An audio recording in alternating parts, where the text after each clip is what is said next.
Hello friends, welcome to our YouTube channel easy maths. இன்னைக்கு நம்ம எந்த கொஸ்டின் பார்க்க போறோம் அப்படின்னா 11th ஸ்டாண்டர்ட் மேத்ஸ்ல எக்ஸசைஸ் 2.1ல ஃபிஃப்த் சம்.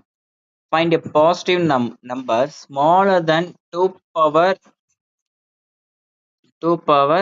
1000. ஓகேவா? ஸோ ஸ்மாலர் தென் 2 பவர் 1000 அப்படின்றத கொண்டு வரோம். ஸோ அதுக்கான ஜஸ்டிஃபிகேஷன் வேற நம்மளுக்கு தேவை. ஓகேவா?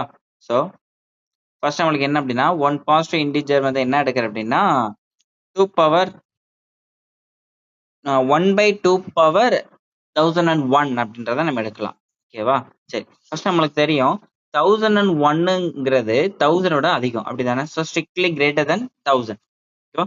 ஸோ அதுக்கு நான் எக்ஸ்பொனன்ஷியல் பவர் 2 அப்படின்றத எடுக்கிறேன். So 2 power 1001 also greater than 2 power 1000. இப்போ என்ன பண்ணேன், ரெண்டுக்கு நான் ரெசிப்ரோக்கல் எடுக்கிறேன். ஸோ அப்படி ரெசிப்ரோக்கல் எடுக்கும் போது எனக்கு இன்இக்வாலிட்டி என்ன ஆகும் அப்படின்னா லெஸ் தென் ஆர் இருந்தா கிரேட்டர் தென், கிரேட்டர் தான் இருந்தா லெஸ் தென். ஸோ நம்மளுக்கு கிரேட்டர் தென் இருக்கு, நம்மளுக்கு என்ன ஆகும் ஸ்ட்ரிக்ட்லி லெஸ் தென் மாறும்.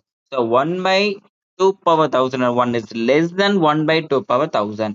ஸோ நம்மளுக்கு என்ன கிடைச்சிச்சு 2 பவர் 1000 1/2 பவர் 1000 விட சின்ன ஸ்மாலர் நம்பர் என்ன அப்படின்னு பார்த்தீங்கன்னா 1/2 பவர் 1001. இது நம்மளுக்கு என்ன வரும்னா பாசிட்டிவ் நம்பர் தான்.